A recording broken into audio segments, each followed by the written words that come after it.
I heard my daughter say, if she dies soon, that would solve my money problems. She thought I was asleep. I heard everything. And in that moment, I realized I had a choice. Accept my fate or fight back with everything I had left. This is the story of how I reclaimed my life when everyone thought I was just waiting to die. Don't forget to subscribe and let me know in the comments where you're watching from. My fingers clutched the blanket as I heard those words drift through my bedroom door. If she dies soon, that would solve my money problems. My own daughter Diane's voice, followed by that hollow laugh I'd grown to dread. I kept my eyes closed, tears sliding silently down my wrinkled cheeks. The life insurance and investments would cover your debts and still leave enough for my new business, she continued, speaking to my granddaughter Amber in the hallway. They thought I was sleeping. They always assumed I was sleeping. The stroke 3 months ago had left my body weakened, but my mind remained sharp as ever, sharp enough to hear the truth that cut deeper than any physical pain I'd endured in my 85 years. I'd spent decades as the principal of Bridgeport High, commanding respect from hundreds of teachers and thousands of students. Now I couldn't even command basic decency in my own home. When footsteps approached, I kept my breathing steady, maintaining the illusion of sleep as Diane checked on me.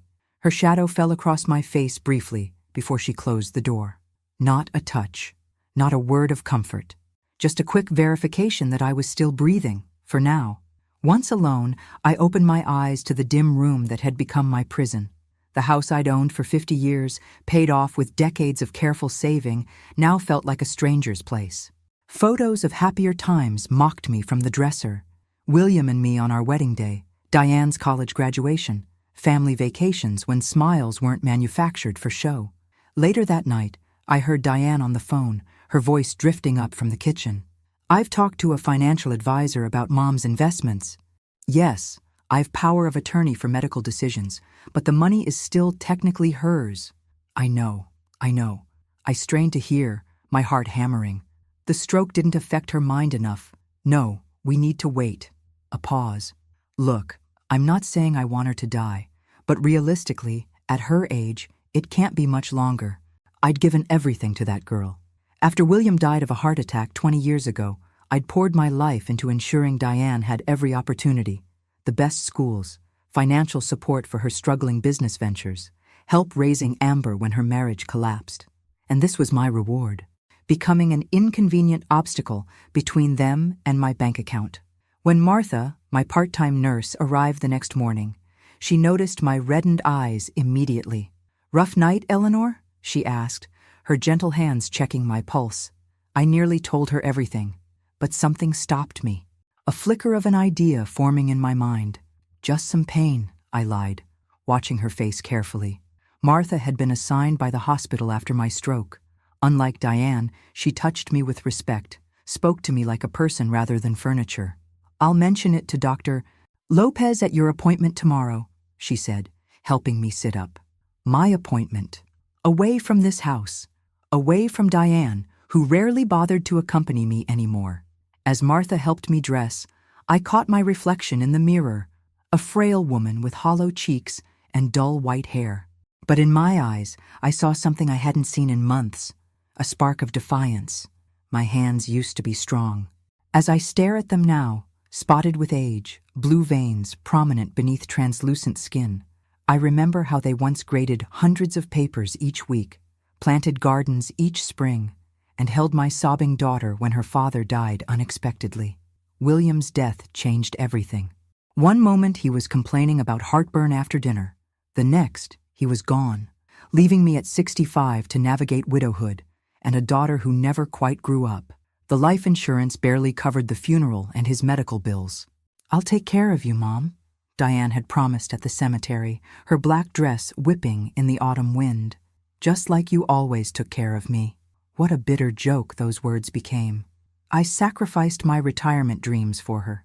The European river cruise with my teaching colleagues, canceled to help with the down payment on Diane's first store. The book club meetings I loved, gradually abandoned as I spent evenings babysitting Amber while Diane pursued her networking opportunities that never seemed to materialize into actual business. Today, as Martha helps me into the wheelchair for my daily son on the porch, Diane's term for pushing me outside and forgetting me for hours. I watch my daughter through the kitchen window. She's reviewing credit card statements, her face pinched with stress. 3 designer shopping bags from her emergency retail therapy session yesterday sit by her feet. "Your tea, Eleanor," Martha says, placing a steaming cup beside me. I study Martha's kind face. She's worked for me for 3 months, ever since the hospital assigned her to my case.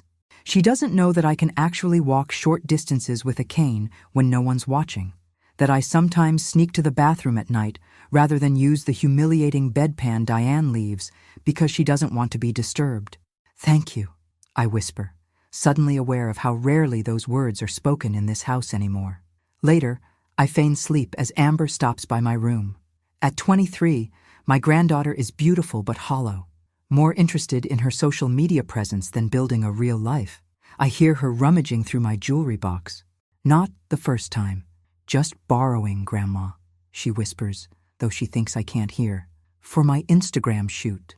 The diamond earrings William gave me for our 30th anniversary disappear into her pocket. I know I'll never see them again, just like the sapphire brooch that mysteriously fell down the drain last month. After she leaves, I carefully reach beneath my mattress where I've hidden the only piece that matters, William's wedding band on a chain, the last thing they'll take from me. That evening, while Diane thinks I'm napping, I overhear her phone conversation with her friend Melanie. The financial advisor says most of Mom's money is in conservative investments, too stable to access without her signature. I know, but guardianship requires proving mental incapacity, and despite the stroke, her mind is still sharp. A bitter laugh escapes my lips, thankfully too quiet for her to hear. The irony isn't lost on me. My mental acuity, once my pride, is now the very thing preventing my daughter from taking everything. When the social worker Jessica Morales visits later that week, I notice how her eyes narrow at the expired medications on my nightstand, the unwashed bedding, the untouched lunch tray. As she leaves, our eyes meet briefly. In that moment, something passes between us, a silent understanding, and I realize I may have found my first ally. "Mrs. Wilson, I'm concerned about these blood pressure readings." Dr. Karen Lopez studies my chart with furrowed brows. We're alone in the examination room, Martha waiting outside after helping me change into the paper gown that crinkles with every movement. I've known Karen for 15 years. She delivered the news about my breast cancer scare, celebrated my remission, helped me through William's death. Today, she'll help me start my resurrection. "Is Diane giving you your medication regularly?" she asks, her voice low. My hands tremble, not from weakness, but from the magnitude of what I'm about to do. "Karen," I whisper, using her first name for the first time, "I need to tell you something, and I need your absolute discretion." For the next 10 minutes, I speak without interruption. I tell her about the conversation I overheard, the neglect masked as care, the financial manipulations. By the time I finish, Karen's professional composure has cracked, revealing raw anger beneath. "This is elder abuse, Eleanor," she says, gripping my hand. "I can report this." I shake my head. "Not yet. I need more than accusations. I need evidence, a plan." I pause, gathering courage. "I need to contact Richard Coleman." Richard, my late husband's attorney and our family friend for decades. A man Diane always disliked for his direct manner and probing questions about her business ventures. Karen doesn't hesitate. "I'll call him myself. We can arrange for him to visit you during your next appointment." But fate offers a better opportunity. 2 days later, Diane announces she has a job interview, her first in months. "Martha will stay with you," she says, already mentally absent as she checks her reflection. "Don't wait up." The moment her car disappears down the driveway, I turn to Martha. "I need to make a call," I say, my voice stronger than it's been in months. "And then I need you to help me with something important." Martha's eyes widen as I ease myself out of the wheelchair and take tentative steps with my cane. "Mrs. Wilson, you can walk?" "Better than they think," I reply. "And please, call me Eleanor." Richard arrives 90 minutes later, parking down the street and walking to the house like an old friend paying a casual visit. His shock at my deteriorated state is quickly replaced by professional focus as I outline what I need. "It's not just about protecting my assets anymore," I explain, sitting straighter than I have in months. It's about exposing the truth, about justice. He nods, his legal pad filling with notes. We'll need documentation, evidence of neglect, financial misappropriation, statements from medical professionals. And I'll need to appear more helpless than I am, I add, at least until everything is in place. Martha, who has been quietly listening, speaks up. I can help with the documentation. I've already noticed several instances of medication being forgotten or appointments being canceled. Richard turns to her, eyebrows raised. You understand this could jeopardize your position? Martha's smile holds no hesitation. Some things are more important than a job, Mr. Coleman. As they discuss logistics, I gaze at the photo of William on the mantel. I'm fighting back, my love. Finally fighting back. Before Richard leaves, he passes me a small object wrapped in tissue paper. Keep this hidden, he instructs. Later, alone in my room, I unwrap it to find a basic cell phone with 3 numbers programmed in. Richard, Karen, and someone named Victor Ramirez. That night, when Diane checks on me before bed, I play my part perfectly. Fragile, slightly confused, utterly dependent. She tucks the blanket around me with efficient, loveless movements. Good night, Mother, she says, already turning toward the door. Diane, I call weakly, summoning tears to my eyes. I'm so grateful for you, darling. I don't know what I'd do without you. The flash of guilt that crosses her face is brief but unmistakable. Good. Let her remember that moment in the days to come. After she leaves, I retrieve the phone from its hiding place inside my pillowcase. My first text to Richard is simple. Operation Awakening has begun. Good morning, Mrs. Wilson. Meals on wheels. The cheerful voice at the front door makes Diane roll her eyes as she reluctantly answers it. From my strategic position in the living room, where I've insisted on sitting today to see the garden, I watch as Victor Ramirez enters our home for the first time. In his mid-40s, with salt and pepper hair and kind eyes that miss nothing, he balances a thermal bag of food containers while chatting amiably with my increasingly impatient daughter. We're so happy to add your mother to our delivery route, he says, his smile never wavering despite Diane's chilly reception. The county has this wonderful grant program now. All seniors recovering from strokes qualify. Fine, Diane mutters, pointing toward me. She's right there. I have calls to make. Victor turns to me, and our eyes meet briefly, a silent acknowledgement passing between us. According to Richard, Victor Ramirez is one of the best private investigators in Connecticut, specializing in elder abuse cases. His Meals on Wheels cover gives him legitimate reasons to visit regularly. How are you today, Mrs. Wilson? He asks loudly, for Diane's benefit, as he sets the containers on the side table. Blessed to have such kind help, I reply with practiced frailty, my fingers discreetly brushing against his as he adjusts my napkin. The small memory card I pass to him disappears into his palm instantly. The card contains photos I've taken with the cell phone Richard gave me. Images of my untreated bed sores, the expired medications, the calendar marking skipped doctor appointments, and most damning pictures of checks with my forged signature that I found while Diane thought I was napping. Once Victor leaves and Diane retreats to her home office, Martha arrives for her shift. Her efficiency has become our greatest asset. She moves through the house documenting everything while performing her regular duties. Eleanor, she whispers, checking my vital signs while actually showing me photos on her phone. I found these in Diane's desk when I was looking for your insurance cards. I stare at the images, printouts of luxury retirement homes in Florida, all far below the standard of care my savings could provide. Another shows a real estate listing for my house, with notes about potential asking price in Diane's handwriting. My hands clench into fists. She's planning to sell my home right out from under me. Martha nods grimly. And there's more. Look at these. The next photo shows my life insurance policy, with the beneficiary section highlighted. What stops my heart momentarily is the notation beside it. Check if changes require medical exam, and a phone number for an insurance broker. She's considering changing the beneficiary? I whisper, a chill running through me. That's what it looks like, Martha confirms. But she would need your signature. Or a forgery, I add, thinking of the checks I'd discovered. Later that afternoon, Jessica Morales makes her second routine follow-up visit. Like Victor, She's now part of our growing alliance, carefully documenting everything while maintaining a professional facade. Mrs. Wilson, she says loudly for Diane's benefit, let's check how your daily activities are going. In the bathroom, with water running to mask our conversation, she updates me. I've filed an initial report noting concerns about medication management and possible financial exploitation. Nothing that will trigger immediate action, but it establishes a paper trail. I nod, grateful for her caution. We need more time. Victor has just started investigating Diane's financial history. As Jessica helps me back to the living room, Amber breezes in, designer sunglasses perched on her head despite the cloudy day.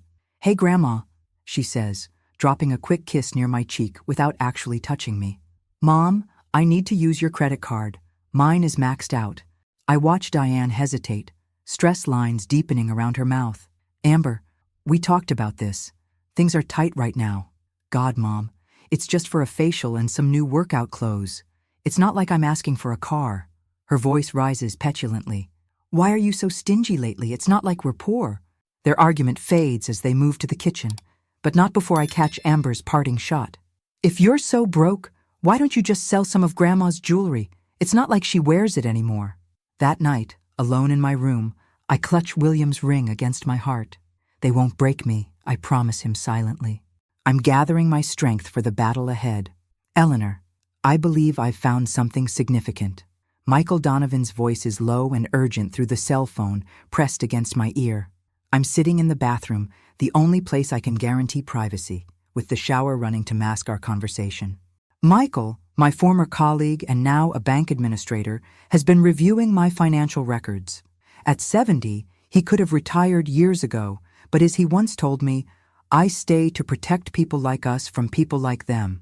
2 years ago, he continues, someone attempted to add Diane as a joint account holder on your primary savings account.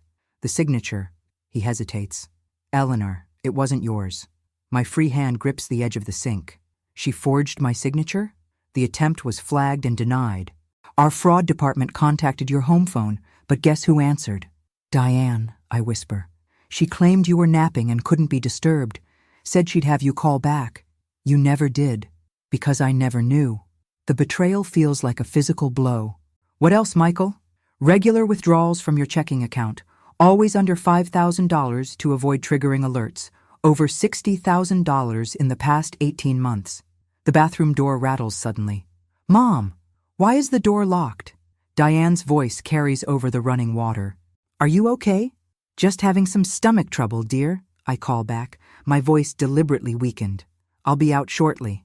Do you need help? The concern in her voice would sound genuine to anyone who didn't know better. No, Martha showed me how to manage. Just need privacy. I wait until her footsteps retreat before returning to the call. I need to go, thank you, Michael. I've implemented additional security measures, he assures me. Nothing that would seem unusual, just standard protections for seniors that require in-person verification for major transactions. After hiding the phone, I flush the toilet and emerge to find Diane waiting in the hallway. You shouldn't lock the door, Mom, she scolds. What if you fell? I let my shoulders slump, playing the role of contrite parent. I just wanted some dignity. Her expression softens momentarily, and I glimpse the daughter I once knew, before ambition and resentment twisted her. Then it's gone, replaced by efficiency as she helps me back to bed. I've scheduled Dr. Harrison to evaluate you next week, she mentions casually. My heart races. But I see Dr. Lopez. Harrison specializes in geriatric cases. She smooths my blanket with mechanical precision. We need to discuss long-term care options, Mom. This arrangement isn't sustainable. I recognize the threat beneath her words. Dr. Harrison, unknown to me, would be more likely to support Diane's claims about my diminished capacity. That evening, Victor delivers more than meals. As he sets up my dinner tray, he discreetly passes me a note. Found connection between Dee and financial advisor James Mercer. Investigating possible kickbacks for senior care placement. Need more time. Later, Martha helps me call Richard from the bathroom sanctuary. We need to accelerate our timeline, I tell him, panic rising in my throat. She's bringing in a new doctor to evaluate me. Stay calm, Eleanor. Richard's steady voice grounds me. I've already spoken with Karen. She's arranging for Dr. Howard Wells to intercept this referral. He's the head of geriatrics at Bridgeport Generland, an expert witness in elder abuse cases. But how? Professional courtesy. Dr. Lopez will suggest him as a more appropriate specialist, given your history. Trust me, Howard is brilliant, ethical, and impossible to manipulate. After we hang up, Martha shows me something on her phone, a series of photographs. I found these while organizing the medication cabinet, she explains. The images show prescription bottles with my name, medications I've never taken, never even been prescribed. Sleeping pills, anti-anxiety medication, pills for dementia. She's been stockpiling these, Martha says, her voice shaking with anger. The dates go back months. That night, lying in bed, I hear Diane on the phone in the hallway. Yes, I have the paperwork ready. Once we have the doctor's evaluation, of course I'm sure. She can barely remember what day it is. The house alone is worth over $600,000 in this market. I stare at the ceiling, imagining William beside me as he was for 45 years. I won't let her erase us, I promise him. I won't let her steal the life we built.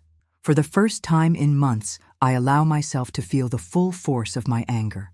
It burns away the fog of fear and sadness, leaving clarity in its wake. This isn't just about money anymore. It's about justice, truth, and reclaiming my voice. Tomorrow, when Dr. Wells evaluates me, Diane will discover that underestimating me was her first and greatest mistake. Your cognitive function is excellent, Mrs. Wilson, Dr. Howard Wells announces, reviewing his evaluation notes while Diane shifts uncomfortably beside him. Your memory, problem-solving abilities, and verbal reasoning are all remarkably intact for someone of any age, let alone 85. I catch the flash of frustration on my daughter's face before she masks it with concern. But doctor, at home, she's often confused, forgetful. She needs constant supervision. Dr. Wells turns his kind but penetrating gaze to Diane. Cognitive function can fluctuate, especially after a stroke. However, Mrs. Wilson shows no significant impairment today. Today is a good day, Diane insists, her knuckles whitening as she grips her purse. You're not seeing what I see daily. Perhaps, he concedes, making a note in my file. I'd like to schedule some follow-up cognitive assessments. And Mrs. Wilson should resume her regular physical therapy sessions. I see they were discontinued last month. Insurance issues, Diane says quickly. We're working on it. Insurance approved 6 months of therapy, I interject softly, playing my role perfectly. I only attended 3 weeks. Doctor. Wells raises an eyebrow, but says nothing, merely adding another note to my file. Martha, sitting quietly in the corner, catches my eye with the barest hint of a smile. As we leave the office, Diane's silence is brittle with suppressed rage. In the car, it finally shatters. What was that performance? She demands, knuckles white on the steering wheel. 1 minute you can barely remember my name, the next you're rattling off insurance details? I gaze out the window, allowing a tremor into my voice. I was nervous. The doctor was nice. I wanted to do well on his tests. She exhales sharply. Mom, I'm trying to get you the care you need. These specialists, these evaluations, they're all for your benefit. The lie hangs between us like poison gas. I say nothing, conserving my strength for the battles ahead. That evening, something unexpected happens. Stephen Parker, the charming widower who moved into the neighborhood last month, stops by with a homemade casserole. At 60, he's fit and silver-haired, with an easy smile that makes Diane straighten her posture and touch her hair. Just being neighborly, he explains, handing over the dish. My late wife's recipe. From my wheelchair in the living room, I watch their interaction with growing interest. Stephen's eyes flicker to me several times, brief glances that seem loaded with meaning. Diane, oblivious, invites him in for coffee. As they chat in the kitchen, I notice how he subtly steers the conversation, asking about Diane's business aspirations, her challenges caring for me, her financial concerns. When he finally approaches to introduce himself properly, his handshake lingers on mine. Your daughter speaks very highly of you, Mrs. Wilson. Says you were quite the educator in your day. Something in his emphasis makes me study him more carefully. There's intelligence behind his charm, purpose beneath his casualness. Former school principal, I reply, my voice deliberately frail. Nothing special. On the contrary, he says, holding my gaze a moment too long. I believe you're quite extraordinary. After he leaves, Diane hums as she heats up the casserole. Nice man, she comments. Successful too, retired investment banker. That night, my cell phone vibrates with a text from Victor. Stephen Parker is not who he claims to be. Meeting tomorrow to discuss. Urgent. The next morning, Martha arrives with unexpected news. Diane asked me to work additional hours, she whispers, checking my blood pressure. She has a lunch date with Stephen Parker. While Diane is gone, Victor makes his delivery. This time, he slips inside quickly, abandoning the pretense of setting up my meal. Eleanor, Stephen Parker is working with us, he reveals, sitting across from me. He's a former FBI financial crimes specialist. Richard brought him in when we discovered the extent of Diane's past business dealings. My breath catches. What did you find? 5 years ago, Diane ran an investment scheme that collapsed, taking the savings of dozens of people. She avoided charges by repaying just enough to keep victims from pursuing legal action. He pauses. One victim was Thomas Parker, Stephen's brother. So he's here for revenge? The thought troubles me, despite everything. Justice, not revenge, Victor corrects. Stephen was investigating independently when Richard discovered the connection. We decided to join forces. He checks his watch. Your daughter will be back soon, but there's something else you should know. He hands me a folder containing financial records, a trust fund established for Diane by William when she was 25. Your husband set this up to provide for her future. The initial amount was substantial, over $1 million. Victor's voice softens. Eleanor, she's been accessing this money for years while claiming financial hardship to you. The betrayal steals my breath. William had never mentioned this fund, likely wanting to surprise Diane when she matured enough to handle it responsibly. A surprise she exploited while continuing to drain my resources. After Victor leaves, I sit alone with this new knowledge, feeling William's presence stronger than ever. She hid this from both of us, I think. She betrayed us both. When Diane returns, flushed and smiling from her lunch date, I study her with new eyes. Not just as my daughter, but as a stranger who's been deceiving me for years. Stephen's asked me to dinner tomorrow, she announces, checking her reflection in the hallway mirror.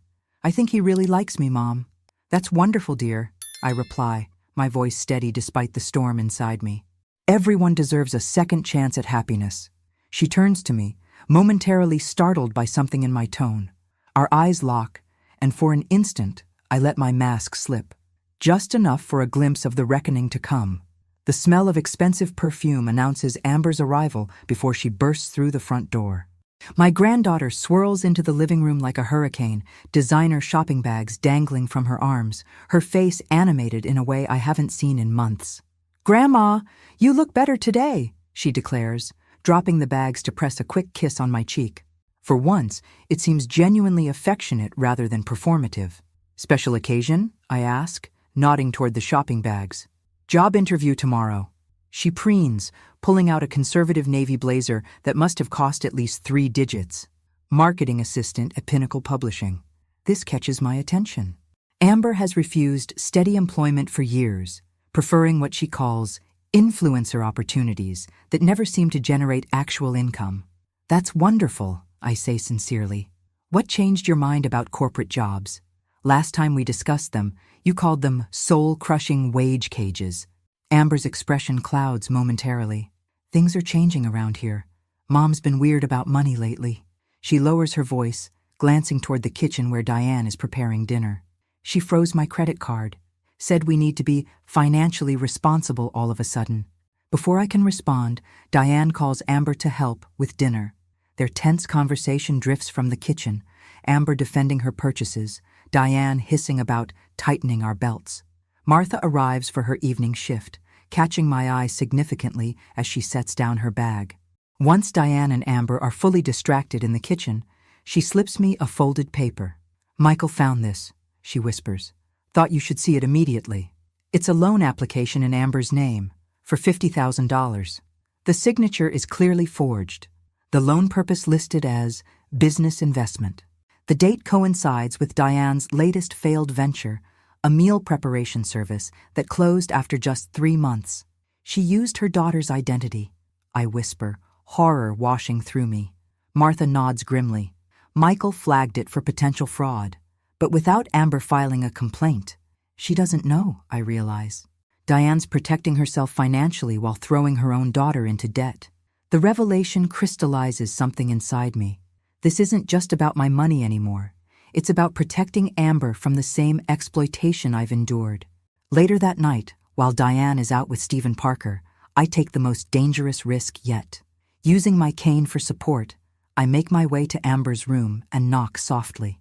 She opens the door, surprise registering at seeing me standing without my wheelchair. "Grandma? Should you be walking? We need to talk," I say simply. "About your mother, your future, and some truths that can't wait any longer." For the next 30 minutes, I reveal just enough: the forged loan application, Diane's financial manipulations, her plans to sell the house. I watch Amber's expression shift from disbelief to shock to a cold anger that reminds me painfully of William when he discovered a betrayal. "Why are you telling me this?" she finally asks, her voice hollow. "Because you deserve a chance to build your life on truth, not quicksand." I take her hand, noting how it trembles in mine. "The interview tomorrow. That's your first step toward independence. Don't let her sabotage it." Amber stares at the loan document, her fingertips tracing the forged signature. "What about you? If everything you're saying is true, you're not safe here." "I have help," I assure her. "More than your mother realizes." "What should I do?" For the first time in years, my granddaughter looks to me for genuine guidance rather than money. "For now, say nothing. Take the job if it's offered. Start building your escape route, just as I'm building mine." When Diane returns from her date, cheeks flushed with wine and flirtation, she finds Amber and me looking through old photo albums in the living room. "What's all this?" she asks, slipping off her heels. "Just sharing memories," I reply mildly. Amber wanted to hear about when she was little. Something in our synchronized innocent expressions makes Diane pause, her eyes narrowing slightly. "Well, it's late. Mom needs her rest, Amber." As they help me to bed, I notice the subtle change in Amber's demeanor, the way she actually looks at the pill organizer when Diane hands me my evening medication, the careful attention she pays to how my pillows are arranged. "I'll check on you later, Grandma," she promises, her eyes communicating more than her words. Alone in my room, I send a quick text to Richard. "Amber now aware. Proceed with next phase." His response is immediate. "Meeting set for Thursday. All key players confirmed." I close my eyes, not to sleep, but to prepare. The confrontation we've been building toward is nearly here. The evidence is gathered, the allies assembled. In 3 days, Diane will finally face the truth she's tried so hard to bury, and I will reclaim the power she thought I had surrendered. "He knows, Mom." Stephen Parker's words hang in the air between us. We're sitting in my garden, my first time outside in weeks without the wheelchair. Diane is at a spa appointment, a self-care day gifted by Stephen, creating this rare opportunity for us to speak freely.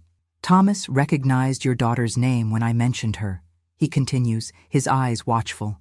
5 years ago, she convinced him and 12 others to invest in a revolutionary meal delivery concept. He lost his retirement savings, $175,000. My hands clutch the garden bench. "And you're here for," initially, "evidence for a civil suit." His honesty is refreshing after months of deception. "But seeing how she treats you changed my perspective. This is a pattern for her, exploiting those who trust her most." A hummingbird darts among my neglected roses, its wings a blur of desperate motion. "Why tell me this now?" "Because tomorrow everything changes," he says quietly. "Richard has gathered enough evidence. Victor has completed his investigation. The meeting is set." Fear and anticipation twist inside me. "And what about your relationship with my daughter? Has that all been pretense?" Stephen's expression softens. "I came here with anger, Eleanor. But watching Diane, I've seen something unexpected. How she repeats destructive patterns, pushing away anyone who might truly care for her, choosing schemes over substance." He sighs. "In another life, without the lies between us, perhaps things could have been different." Before he can continue, the sound of a car in the driveway signals Diane's early return. Stephen seamlessly shifts to casual conversation about garden plants as she approaches, her face tightening at the sight of me sitting outdoors without supervision. "Mom, you shouldn't be out here alone." The concern in her voice sounds genuine. making everything more complicated. She wasn't alone, Stephen says smoothly, standing to greet her with a kiss on the cheek. I stopped by early and found her admiring her roses. Thought some fresh air would do her good. Diane's suspicion melts under his charm. You're so thoughtful. She turns to me, her smile brittle. But you should have waited for me, Mom. What if you'd fallen? The irony nearly makes me laugh. Her worry about a fall while planning my financial collapse. Later that afternoon, while Diane shows Stephen out, Amber corners me in my bedroom, her interview outfit replaced by jeans and a determined expression. I got the job, she whispers. But there's more. I found Mom's planner while looking for my birth certificate. She shows me a photo on her phone, a page listing tomorrow's date with a single notation. Meeting with Malcolm Reed, 10 a.m., guardianship papers. She's making her move, I murmur, feeling strangely calm. Sooner than we expected. What do we do? Amber asks, fear edging her voice. We're already doing it, I assure her. Go to work tomorrow as planned. When you return, things will be different. That evening, the house fills with a strange tension. Diane is uncharacteristically attentive, bringing me tea, asking about my comfort, even suggesting a movie we might watch together, something we haven't done in years. Is everything all right, dear? I ask, studying her unusually agitated movements. Of course, she says too quickly. Just thinking we don't spend enough quality time together. The guilt in her eyes is unmistakable. Tomorrow, she plans to take legal control of my life, and some part of her, some remnant of the daughter I raised, knows it's wrong. After Diane finally retires to her room, Martha arrives for the night shift. Tonight, her nursing bag contains more than medical supplies, final documents from Richard, instructions for tomorrow, and a sedative. Only if absolutely necessary, she explains, showing me the labeled pill. If Diane becomes volatile during the meeting, I shake my head, handing it back. No. Whatever happens tomorrow, she faces it with a clear mind. Martha's expression softens with respect. You still protect her even now. Not protecting, I correct her. Justice requires awareness. Redemption requires recognition. I look toward Diane's closed bedroom door. She needs to fully understand what she's done if there's any hope for her to change. That night, I sleep surprisingly well, waking to find Diane already dressed in her most professional outfit. Charcoal suit, pearl earrings, hair perfectly styled. Big day? I ask innocently at breakfast. Just some errands, she replies, buttering toast she won't eat. Martha will stay with you until I return. I nod, sipping the tea she's prepared. Take your time, dear. I'll be fine. Our eyes meet briefly, and something passes between us. A current of unspoken truths, of endings and beginnings. For an instant, I glimpse vulnerability beneath her armor, the child who once looked to me for security. Then it's gone, replaced by determination as she gathers her purse and car keys. I'll be back before lunch, she promises, kissing my cheek, a rare gesture that leaves me momentarily breathless. After she leaves, Martha helps me dress in the outfit we've selected carefully. Not my usual house dress, but a tailored navy pantsuit I once wore to school board meetings. My principal's outfit, William called it. My armor. Ready? Martha asks as the clock approaches 10. I stand tall, using my cane not as a crutch, but as an accessory. I've been ready for months. As Victor's car pulls into the driveway, followed by Richard's and then Dr. Lopez's, I move to the living room window. Across the street, Michael Donovan gives a subtle nod from his parked car, our final safety measure. The doorbell rings, and I straighten my shoulders, feeling strength flow through me. The strength Diane thought was gone forever. Game over, I whisper to William's photo as Martha opens the door. What is this? Diane freezes in the doorway, her expression cycling through confusion, shock, and dawning horror as she takes in the gathering in our living room. Richard Coleman stands by the fireplace, legal documents spread on the coffee table. Dr. Lopez sits in an armchair, her medical files open beside her. Victor Ramirez, no longer in his delivery uniform but in a crisp suit, stands near the window. Martha hovers protectively beside my chair, while Jessica Morales from Social Services sits quietly in the corner, notepad ready. And at the center of it all, me, sitting straight-backed in my favorite chair, not the wheelchair, meeting my daughter's gaze without flinching. Welcome home, Diane, I say evenly. I believe you know everyone here, though perhaps not in their true capacities. Her eyes dart frantically around the room, settling finally on Richard. What are you doing in my house? She demands, her voice rising. Mother, why is William's lawyer here? My lawyer, I correct her. And this is still my house, Diane. Please sit down. I will not. This is an ambush. She turns to leave, only to find Stephen Parker blocking the doorway, his expression solemn. Diane, he says gently, please, listen to what your mother has to say. Betrayal crosses her face as she looks between us. You're part of this, whatever this is. It's the truth, Diane, I reply, nodding to Richard. The complete, documented truth. For the next 40 minutes, Richard methodically presents the evidence we've gathered. Bank statements showing forged checks, medication logs documenting neglect, property inquiries made in her name about selling my house, the false loan in Amber's name, the canceled medical appointments, the hidden trust fund from William. With each revelation, Diane seems to physically shrink, her denials growing weaker, her accusations more desperate. This is ridiculous. I've sacrificed everything to care for you, she cries, eyes wild. You've always been difficult, always doubting me, always holding me to impossible standards. Like the standard of not wishing for my death to solve your financial problems? I ask quietly. She freezes, color draining from her face. What? 3 months ago, I continue, my voice steady despite my racing heart. Outside my bedroom, you told Amber, and I quote, if she dies soon, that would solve my money problems. You were asleep, she whispers. I heard everything, Diane. Every word. She collapses onto the sofa, trembling. It wasn't. I didn't mean. You meant it, I interrupt. Just as you meant to take control of my finances through guardianship today. Just as you meant to sell my home and place me in substandard care.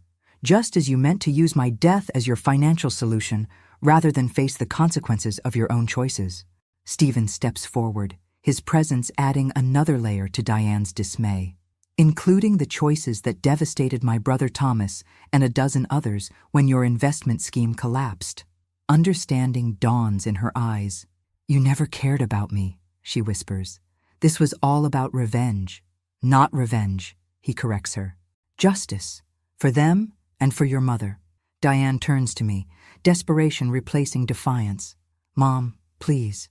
Whatever they've told you, whatever this looks like, I was trying to protect you, to secure our future.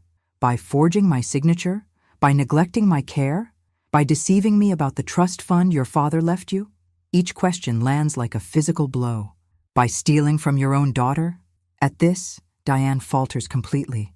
Amber doesn't. I know everything, Mom.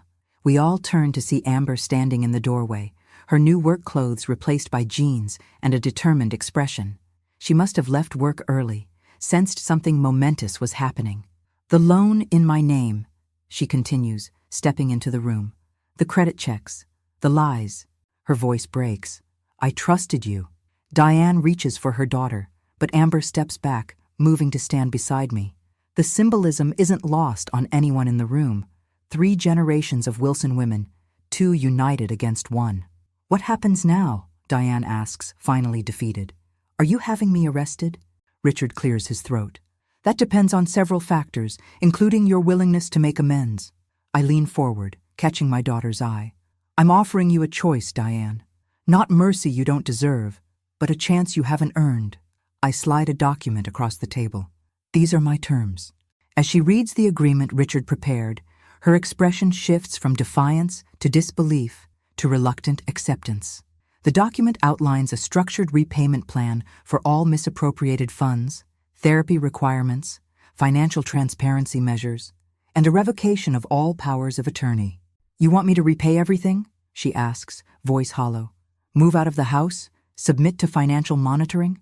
Yes, I answer simply, or face legal consequences for fraud, elder abuse, and identity theft. I pause, letting the options sink in. Your choice reflects who you truly are, Diane. Choose carefully. The room falls silent as my daughter stares at the document, the pen Richard offers hovering in her hand like a sentence. In her hesitation, I see the culmination of our lifelong dynamic, her expectation that I will eventually relent, that consequences can be negotiated away, that my love will ultimately override justice. Not this time. Sign it, Mom, Amber says suddenly. It's more than fair. Diane looks up at her daughter, then back at me. Something shifts in her eyes. Perhaps the first glimmer of genuine accountability I've seen in years. The pen touches paper. The choice is made. As she signs, I exhale slowly, feeling a weight lift that I've carried far longer than these past 3 months. The battle is won, but the war for my daughter's redemption and our family's healing has only just begun. The autumn leaves scatter across the driveway as I watch Diane load the last of her boxes into her car. 3 weeks have passed since our confrontation, each day bringing new adjustments to our transformed reality. That's everything, she says, closing the trunk with a definitive thud. The small apartment she's rented is only 15 minutes away, close enough to fulfill her obligations under our agreement, far enough to give us both necessary space. I lean on my cane, stronger now after resumed physical therapy. The place has good light for your plants, I offer, remembering how she's always nurtured houseplants, even while neglecting human connections.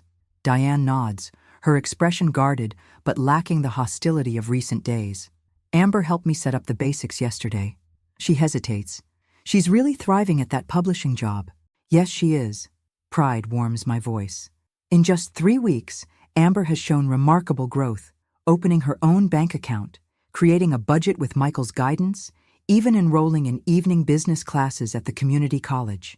Awkward silence stretches between us. So much remains unsaid, yet neither of us seems ready for deeper conversation. The weekly therapy sessions Richard mandated in our agreement have barely scratched Diane's defensive surface. I'll be by on Sunday to take you to church, she finally says. These structured visits, part obligation, part tentative reconciliation, form the backbone of our new relationship. I'll be ready at 9, I reply, watching her face for any sign of the daughter I once knew. The girl who collected seashells and wanted to save every stray animal before ambition and resentment calcified her heart. As Diane drives away, Martha joins me on the porch. Her role evolved from covert ally to official companion. The Board of Education's retirement fund, properly managed by Michael now, easily covers her expanded hours. You did well, she says, handing me a steaming mug of tea. Did I? I stare at the empty driveway. Some days I wonder if complete estrangement would have been cleaner than this. Halfway healing. Healing isn't linear, Martha reminds me, and some relationships are worth the complicated work. Inside, the house feels different, lighter, as though decades of unspoken resentments have physically departed with Diane's possessions. Richard has helped me reclaim every aspect of my life, from updated legal documents to new security measures for my accounts. Victor still visits occasionally. His Meals on Wheels cover abandoned for honest friendship. Later that afternoon, Jessica Morales stops by with unexpected news. I've been approached about starting a senior advocacy program, she explains, excitement brightening her face. Training social workers to recognize signs of elder abuse, creating support networks, connecting victims with legal resources. She smiles warmly. Your case inspired it, Eleanor. My case, I echo, surprised. Your courage, your strategic thinking, your refusal to be victimized. She leans forward earnestly. Would you consider being an advisor? Your experience could help so many others. For the first time in months, I feel something beyond self-protection, a sense of purpose igniting within me. I'd be honored. That evening, Stephen Parker brings dinner, not as Diane's suitor, that pretense long abandoned, but as a friend. His brother Thomas has received the first restitution payment from Diane's trust fund, part of our negotiated agreement. He was speechless, Stephen says, serving the pasta he's brought. After 5 years of thinking that money was gone forever. And the others? I ask, thinking of the 11 other victims. The payment schedule you established is working. Small amounts, but consistent. He studies me thoughtfully. You know, most people in your position would have pressed charges, walked away. I twirl pasta on my fork, considering my response. Punishment without possibility of redemption serves no one. Diane needs to make amends, not just financially, but by facing those she harmed. You still love her, he observes. Despite everything. She's my daughter, I reply simply. Love remains, even when trust is shattered. Later, Amber arrives after her classes, bringing energy and youthful determination into the quiet house. At 23, she's seizing this second chance with both hands, her superficial social media obsession replaced by genuine ambition. "I've been thinking about what you said, Grandma," she announces, dropping her textbooks on the coffee table. "About legacy being more than money." I smile, remembering our conversation about William's values. "And I want to start a blog about financial literacy for young women, about recognizing manipulation and standing up for yourself." Her eyes shine with purpose. "Maybe what happened to us could help others." Pride swells in my chest. "Your grandfather would have loved that idea." As we sit together reviewing her first draft, I realize that this reclaiming of values, this transformation of pain into purpose, is the true victory, far beyond the financial protections and legal safeguards we've established. My phone buzzes with a text from Diane. "Apartment feels empty. First therapy session was harder than expected. See you Sunday." No apology, no dramatic declaration, just a small crack in the wall between us, a tiny admission of struggle and commitment to the process. I show the message to Amber, who reads it with a measured expression. "Baby steps," she says, wisdom beyond her years in her voice. "Baby steps," I agree, thinking of the long road ahead for all of us.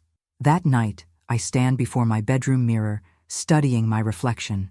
The frightened, diminished woman of 3 months ago has vanished. In her place stands someone stronger, not just the Eleanor from before Diane's betrayal, but someone new, someone who faced betrayal and emerged not just surviving, but transformed. I touch William's wedding ring, still hanging from the chain around my neck.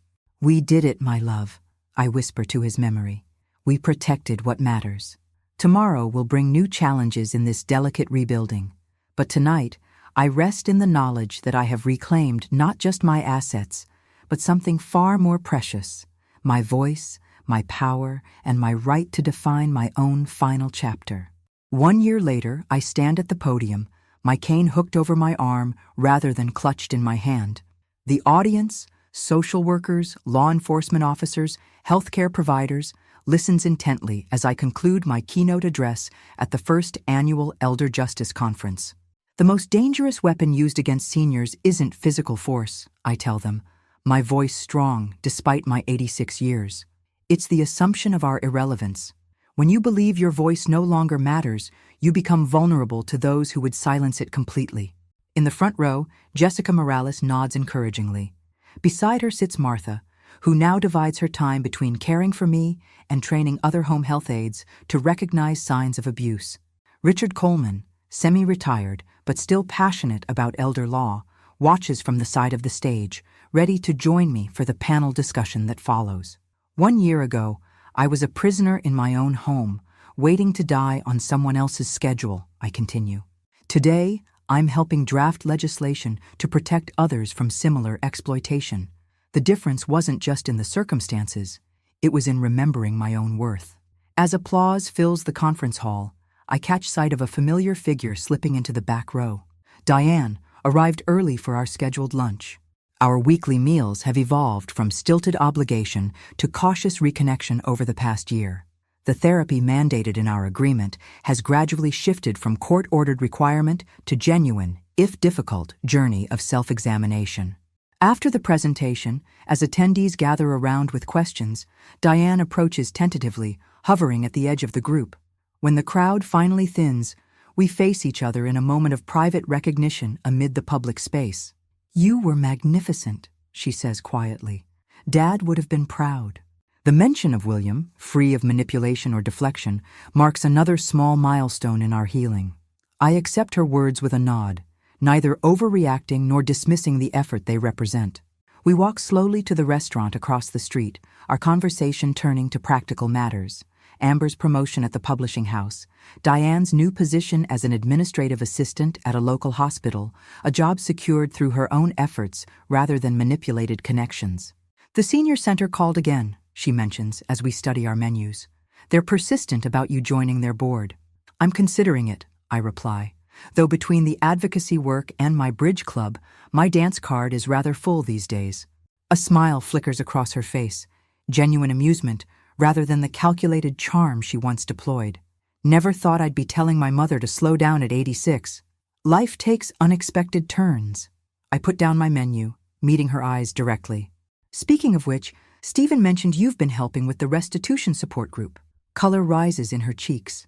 After fulfilling the financial requirements of our agreement, Diane surprised everyone by volunteering to share her perspective with other perpetrators of financial exploitation, hoping to help them understand the impact of their actions. It's humbling, she admits, facing people like me, seeing myself in their excuses.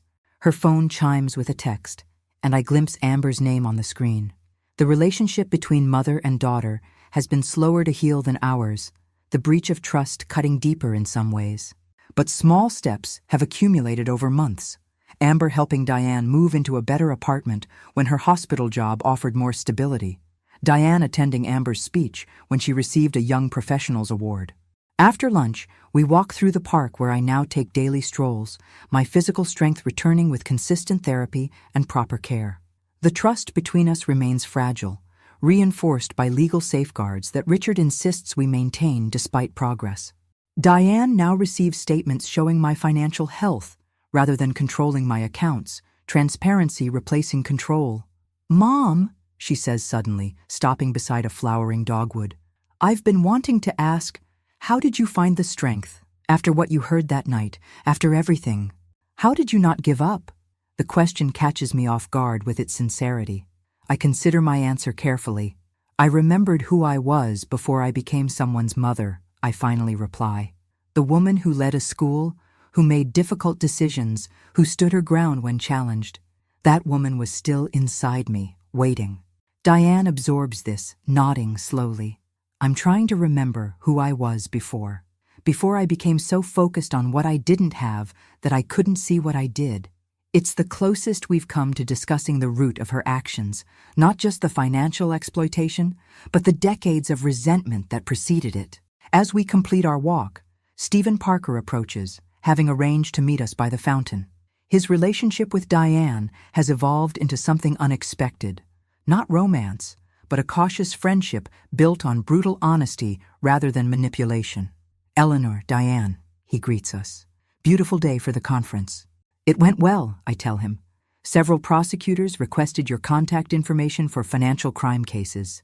He smiles. Professional reinvention seems to be a theme among us. We part ways at my driveway, where Amber waits in her car, having driven directly from work to join our monthly family dinner. These carefully structured gatherings, with Martha present as both friend and buffer, allow us to practice new patterns of interaction. That evening, as the four of us share a meal that Amber and Diane prepared together, I observe the tentative new equilibrium we've established. Not perfect, not complete, but honest in a way our family hasn't been for decades. After Diane and Amber leave, Martha helps me prepare for bed, our routine now comfortable and respectful. "You seem thoughtful tonight," she observes. "I was thinking about forgiveness," I reply. "Not the kind that forgets or enables, but the kind that acknowledges the harm while allowing for change." Martha nods. "The hardest kind. The only kind worth offering," I counter. Later, alone in my room, I open the small wooden box where I keep William's ring. Beside it now rests a journal where I've documented this extraordinary year. Not just the pain and betrayal, but the unexpected gifts, renewed purpose, deeper friendships, and the discovery that even in my 80s, I am still growing, still becoming. I write one final entry for the night. "A year ago, I heard words that shattered my world. Tonight, I heard my daughter ask how to find her way back to herself. The journey between those moments has taught me that our greatest inheritance isn't money or property, but the courage to face truth, however painful, and the wisdom to build something new from what remains. William, my love, I think we're finally finding our way home." Closing the journal, I turn off the light and rest easily, secure in the knowledge that tomorrow belongs entirely to me. Not as someone's mother or widow or victim, but as Eleanor Wilson, author of her own final chapters. Thanks for listening. Don't forget to subscribe and feel free to share your story in the comments. Your voice matters.